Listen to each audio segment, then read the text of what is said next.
If you think about the season 2, episode 1 of season 2, you see the origins of the resolution in the finale in the first episode. Sergeant Dokes follows me everywhere now, a human bloodhound incited by the scent of darkness. Call me an office crazy, but your humbling interest in my personal life could be misinterpreted as harassment in some circles. So report me. I could think of easier solutions.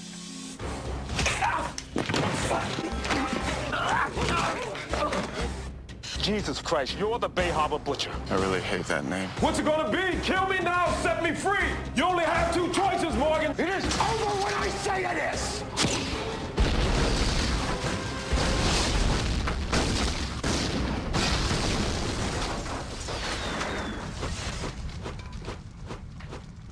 With Dokes, did we ever have any other possibility? I don't think so, because they were on a collision course from the very beginning. That's true. You know, if you think back to the pilot. No, in the pilot, when he first meets Dokes, he says, "Why in a building full of cops?" Is Dokes the only one who gets the creeps from me? And so from that moment, you knew that the two of them were going to end up as great antagonists. The irony of something has just occurred to me, which is physically, in the last several episodes, we've had Dokes in a cage, and his entire life, Dexter has been in an emotional cage. When I first read the scenes where Dokes was being caged, I had some objection to it. I was very uncomfortable with the image of that and the idea of it. I spoke to a very, very wise person at Showtime who gave me the thought that I should see it differently. It wasn't about Dokes being caged in. It was about Dokes inviting Dexter into the cage, inviting Dexter to a safer place. It really looks like a confessional. You know, they've been adversaries the whole time. They're finally looking into each other's hearts and looking into each other's eyes and seeing each other for the first time. When this first came up in the writer's room, I know we were all really like kicked in the gut.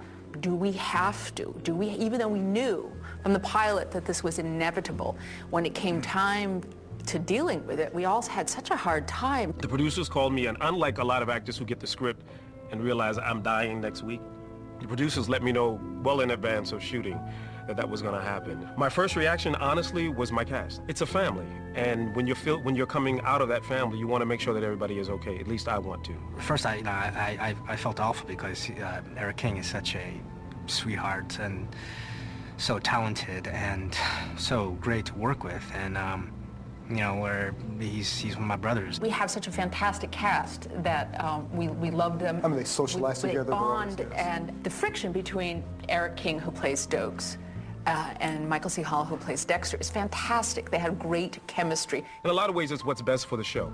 I know that the actor will continue to work, but I will miss the experience. It's been a great time. Dokes wasn't so bad in the end, but the truly tragic thing would be to let his sacrifice go to waste. There's only one way I can think of to honor him. I have to embrace my freedom. At the end of the finale, Dexter has gone through season 1, where he has discovered where do I come from, and that season 2 is all about who am I. And Dexter, at the end of the finale, really knows who he is for the first time. As he says at the end, My father might not approve, but I'm no longer his disciple. I'm a master now. and in that way, he's become more self-knowing Right. at the end of the show than he was. And this was partly a deliberate decision that we all made for season 2, which is that there wouldn't be an overarching, as there was in season 1 with the eye struck killer. The big bad, as The we big call plot, it. but big there plot. was an overarching theme, which I think served us very, very well, but we also... Good versus evil. Yeah. And also a great part of the second year was, as he learned about his origins, he then went back and explored them, deconstructed them, tried to put them back together. Well, also we came up, I think, in the second year with an excellent forum by which Dexter could talk aloud about the Dark Passenger. In the beginning of the show, the only way that we could know what Dexter really thought was through his voiceover. That was his taking the audience and almost grabbing them by the lapels and whispering in their ear about his darkest secrets, because there was nobody else he could talk to about that. In the second year, we found a way for him to give voice to it, albeit somewhat a cloudy voice. I remember when this came up, this idea, for the first time, of him going into an AA group. It was such a brilliant conceit for the show, because we all feel somehow crippled by our weaknesses, by our addictions. And Dexter is a man very crippled. Interestingly, too, on a slightly different note, It's so interesting how paradoxically it's a lie that he tells Rita to cover up the truth about what happened with Paul that gets him into the NA meeting. Closer to the truth. And closer to the truth. That's like one of the really beautiful moves in the season, which is that's what gets Lila into his life and invites him into the darker element of who he thinks he is, only to discover by the end of season 2 that he's both light and dark. He's both good and evil. He's all things. I think audiences appreciate being presented with a morally ambiguous character because it gives them more credit. Television, movies, characters they're presented with generally, and I think they relish the permission to have affection for someone who is less than perfect. Poor thing, all alone. I'm okay. Not you. Dexter.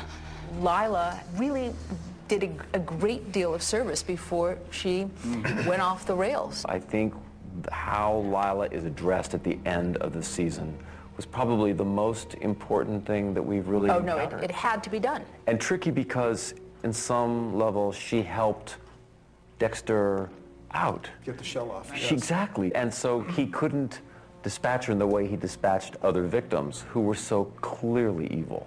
John completely came up with the idea that we all seized upon and loved when he's able to talk honestly with Lila in the aquarium. That's why you asked to meet at the aquarium, a public place. Thought I was gonna slip my needle into your neck.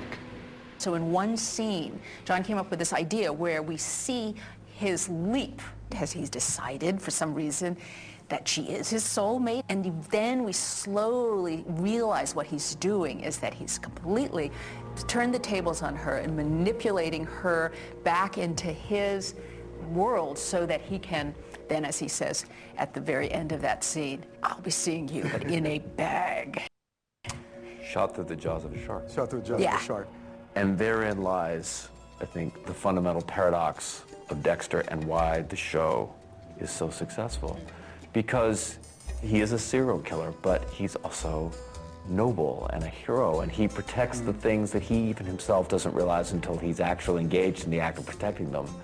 He discovers he cares Yeah, about. absolutely. That's what makes him very ceaselessly fascinating, you know, as the core of the show. We also very much wanted for Dexter at the end of year 2, which is our finale, to be revitalized, to know himself for the first time, and that gave us a springboard to go in any direction we want in year 3. Particularly forward. Yes, forward, exactly. And so this is my new path, which is a lot like the old one, only mine. To stay on that path, I need to work harder, explore new rituals, evolve. Am I evil? Am I good? I'm done asking those questions. I don't have the answers. Does anyone?